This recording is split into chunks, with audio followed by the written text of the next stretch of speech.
Primeira Carta de Pedro, capítulo 1. Eu, Pedro, sou um apóstolo em missão por Jesus, o Messias, escrevendo aos exilados dispersos nas regiões do Ponto, da Galácia, da Capadócia, da província da Ásia e da Bitínia. Não falta ninguém. Ninguém foi esquecido. Deus, o Pai, está de olho em cada um de vocês e decidiu, pela obra do Espírito, mantê-los obedientes por meio do sacrifício de Jesus. Que tudo de bom seja enviado da parte de Deus a vocês. Que Deus nós temos! E como somos felizes em tê-lo, o Pai do nosso Senhor Jesus.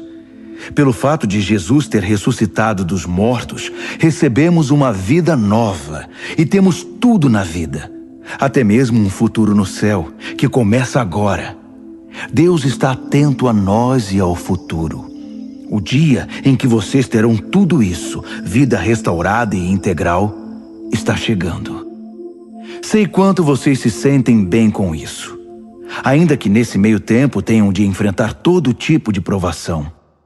O ouro puro passado pelo fogo sai comprovadamente puro. A fé genuína que passa pelo sofrimento sai comprovadamente genuína. Quando Jesus consumar tudo, será a fé que vocês têm, não o ouro, que Deus vai apresentar como prova da vitória dele. Vocês nunca o viram, mesmo assim o amam. Vocês ainda não o veem, mesmo assim confiam nele, rindo e cantando. E continuam crendo. Por isso, vão conseguir o que querem, salvação plena. Os profetas que previram o presente momento fizeram muitas perguntas acerca do dom da vida que Deus estava preparando. O Espírito do Messias já havia revelado antes que o Messias passaria por sofrimento seguido de glória. Eles queriam saber quem e quando. Tudo que informaram a eles foi que estavam servindo vocês, que por ordem do céu agora ouvem por vocês mesmos, por meio do Espírito Santo, a mensagem do cumprimento daquelas profecias. Percebem como são privilegiados? Os anjos dariam qualquer coisa para se envolver nisso. Por isso, arregassem as mangas. Ponham a mente para funcionar e estejam prontos para receber o dom que está para chegar com a vinda de Jesus. Não se acomodem aos velhos caminhos do pecado, quando vocês só faziam o que queriam. Naquele tempo, vocês não conheciam nada, mas agora conhecem. Como filhos obedientes, andem no caminho da vida moldado pela vida de Deus, uma vida ativa e cheia de santidade. Deus disse: eu sou santo, então sejam santos. Vocês pedem ajuda a Deus e Ele atende. É um bom pai. Mas não se esqueçam de que é também um pai responsável e não vai deixar que vocês vivam na lama. A vida de vocês é uma jornada que deve ser empreendida com uma profunda consciência de Deus. Custou muito caro para Deus tirá-los daquela vida sem rumo e vazia em que vocês foram criados. Ele pagou com o sangue sagrado de Cristo. Vocês sabem disso. Ele morreu como um cordeiro sem culpa, e não foi algo impensado. Ainda que só agora, no fim dos tempos, o plano tenha vindo a público, Deus sempre soube o que ia fazer por vocês. É por causa do Messias sacrificado, a quem Deus depois glorificou e ressuscitou, que vocês confiam em Deus e sabem que têm um futuro nele. Agora que vocês purificaram a vida por meio da verdade, amem-se uns aos outros, como se a vida de vocês dependesse disso. A vida nova que possuem não é como a velha vida.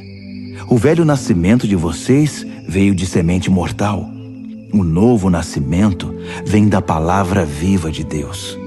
Pensem nisto. Uma vida concebida pelo próprio Deus. Foi por isso que o profeta disse: a vida velha é como a grama. Sua beleza se vai como as flores do campo. A grama seca, as flores murcham, e a palavra de Deus continua e continua para sempre. Essa é a palavra que concebeu a nova vida em vocês. 1 de Pedro, capítulo 2. Por isso limpem a casa, tratem de varrer tudo que é malícia, fingimento, inveja e comentários maldosos. Vocês já provaram de Deus. Agora, como bebês de colo, bebam a pura bondade de Deus e assim crescerão maduros e completos em Deus. Bem-vindos à pedra viva, a fonte da vida. Os pedreiros olharam para ela e a desprezaram, mas Deus lhe deu um lugar de honra. Apresentem-se como pedras para a construção de um santuário cheio de vida, em que servirão como sacerdotes, oferecendo a Deus vidas aprovadas por Cristo. As Escrituras dizem: Vejam, estabeleço uma pedra em Sião, uma pedra de canto em lugar de honra. Quem tem essa pedra como base nunca irá se arrepender.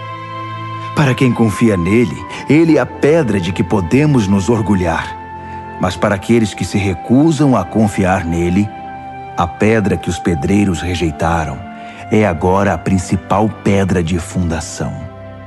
Para quem não confia, ela é uma pedra de tropeço, uma rocha bloqueando o caminho. Eles tropeçam e caem, porque se recusam a obedecer como foi predito. Mas vocês são os escolhidos de Deus, escolhidos para a alta vocação do trabalho sacerdotal e para serem um povo santo. São instrumentos de Deus para fazer sua obra e falar por Ele, e para contar a todos quanta diferença Ele fez na vida de vocês. De nada para alguma coisa, de rejeitados para aceitos. Amigos, este mundo não é a casa de vocês. Por isso não se sintam à vontade nele. Não deem espaço para o ego à custa da sua alma. Vivam uma vida exemplar entre os descrentes, para que o comportamento de vocês refute o preconceito deles. Então, eles serão conquistados para o lado de Deus e estarão lá para participar da festa quando Ele vier. Deixem o Senhor orgulhoso de vocês, sendo bons cidadãos. Respeitem as autoridades, qualquer que seja o nível delas. Elas são emissárias de Deus, responsáveis por manter a ordem. É a vontade de Deus que, ao fazer o bem, vocês possam curar a ignorância dos tolos, que o consideram um perigo para a sociedade. Usem da sua liberdade para servir a Deus, não para quebrar as regras. Tratem todos com dignidade. Amem sua família espiritual. Temam a Deus. Respeitem o governo. Sejam bons empregados para o patrão, não apenas para os bons patrões, mas também para os maus. O que importa é que suportem tudo por causa de Deus, quando forem maltratados sem razão. Não há nenhum mérito em receber castigo quando vocês o merecem. Mas se forem maltratados por terem bom comportamento, mesmo que sejam bons empregados, é isso que vale para Deus. Foi para esse tipo de vida que vocês foram convidados, o mesmo que Cristo viveu. Ele sofreu e aceitou toda espécie de sofrimento para que vocês soubessem que esta vida era possível e aprendessem a vivê-la passo a passo. Ele nunca fez nada errado, nem disse qualquer coisa incorreta. Ele foi xingado com tudo que é nome, mas não reagiu. Sofreu em silêncio, contente em deixar Deus acertar as coisas. Ele usou seu corpo de servo para carregar nossos pecados até a cruz e nos livrar do pecado, nos deixar livres para viver o caminho certo. Os ferimentos dele são a cura de vocês. Vocês eram ovelhas perdidas, sem saber quem eram ou para onde estavam indo. Agora são chamados pelo nome e guardados até o fim pelo pastor da alma de vocês. 1 de Pedro, capítulo 3. O mesmo vale para vocês, esposas. Sejam boas esposas, cada uma para o seu marido, atentas às necessidades deles. Há maridos que, mesmo indiferentes à palavra de Deus, poderão ser cativados pela vida da beleza santa de vocês. O que importa não é a aparência exterior, o estilo do cabelo, as joias, o corte da roupa, mas sim sua atitude interior. Cultivem a beleza interior, do tipo gracioso e gentil que agrada a Deus. As mulheres santas de antigamente eram lindas na presença de Deus desse modo e eram boas e leais aos maridos. Sara, por exemplo, tratava Abraão como meu querido marido. Vocês serão verdadeiras filhas de Sara se fizerem o mesmo, sem ansiedade e sem acanhamento. O mesmo vale para vocês, maridos. Sejam bons maridos, cada um para a sua esposa. Não deixem de honrá-las, nem de se alegrar com elas. Sendo mulheres, elas não têm alguns dos privilégios de vocês. Mas na nova vida, sob a graça de Deus, vocês são iguais. Portanto, tratem a esposa iguais a vocês, para que suas orações não sejam daquelas que nem passam do teto. Resumindo, sejam agradáveis, simpáticos, amáveis, compassivos, humildes. Isso vale para todos, sem exceção. Nada de retaliação, nada de língua afiada para o sarcasmo. Em vez disso, abençoem, que é a obrigação de vocês. Assim serão uma bênção e também receberão bênçãos. Quem quer abraçar a vida e ver dias cheios de bem, eis o que tem de fazer. Não diga nada maldoso ou capaz de ferir. Despreze o mal e cultive o bem. Persiga a paz com todo empenho. Deus aprova tudo isso, ouvindo e respondendo bem ao que é pedido. Mas volta as costas para os que fazem o mal. Se vocês fazem o bem com o coração e a alma, quem os impedirá? Ainda que sofram por causa disso, é o melhor para vocês. Não deem uma segunda chance à oposição. Em condições favoráveis ou desfavoráveis, mantenham um coração atento em adoração a Cristo, Senhor de vocês. Estejam prontos para falar e explicar a qualquer um que perguntar por que vocês adotaram esse estilo de vida, sempre com a maior gentileza. Tenham uma consciência tranquila na presença de Deus, de modo que quando as pessoas jogarem lama em vocês, não consigam sujá-los. Seus inimigos vão acabar percebendo que eles é que precisam de um banho. É melhor sofrer por fazer o bem, se é isso que Deus quer, que ser punido por fazer o mal. Afinal, o que Cristo definitivamente fez, sofreu por causa dos pecados dos outros, o justo pelos injustos. Ele enfrentou tudo isso, foi morto e ressuscitou para nos conduzir a Deus. Ele proclamou a salvação de Deus às gerações anteriores que estavam na prisão por não terem escutado. Vocês sabem que, embora Deus tenha esperado pacientemente que Noé construísse uma arca, poucos foram salvos. 8, para ser exato, salvos da água pela água. A água do batismo faz o mesmo por vocês, não por limpar a sujeira da pele, mas por apresentá-los diante de Deus com uma consciência pura por meio da ressurreição de Jesus. Jesus tem a última palavra sobre tudo e todos, de anjos a exércitos. Ele está com Deus, e o que ele diz, acontece. 1 de Pedro, capítulo 4. Portanto, considerando que Jesus passou por tudo que vocês estão passando e até mais, aprendam a pensar como ele. Pensem no seu sofrimento como uma maneira de abandonar o velho hábito pecaminoso de querer conseguir as coisas do modo de vocês. Assim serão capazes de viver livres para buscar o que Deus quer, em vez de serem escravizados pelos próprios desejos. Vocês já viveram aquela vida que ignorava Deus. Festas toda noite, bebedeiras e depravação. Mas chegou a hora de se livrar disso para sempre. Obviamente, os amigos daquela época não entendem por que vocês não os procuram mais. No entanto, vocês não têm a obrigação de prestar contas a eles. eles serão chamados à responsabilidade na presença do próprio Deus. Ouçam a mensagem.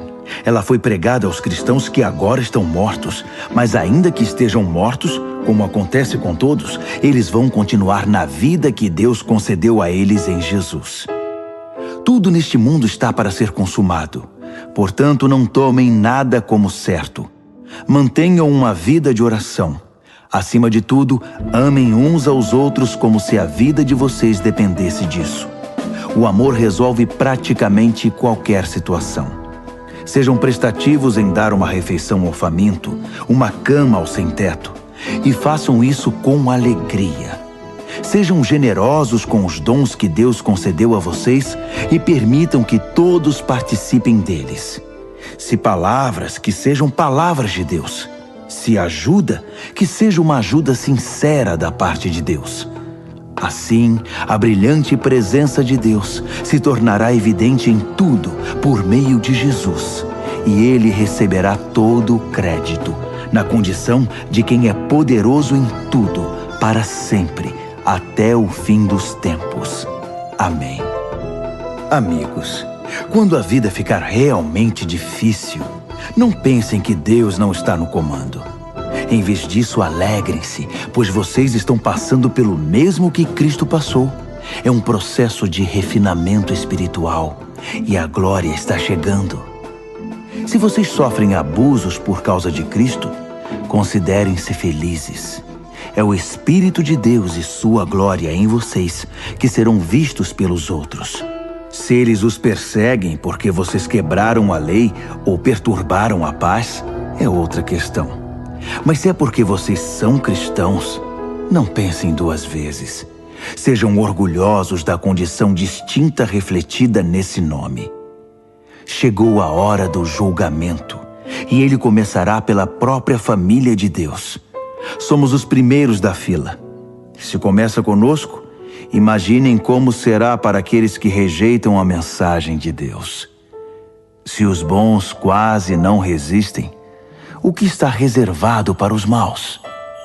Então, se vocês acham que a vida está difícil porque estão fazendo o que Deus mandou, fiquem tranquilos, confiem nele. Ele sabe e sempre saberá o que está fazendo.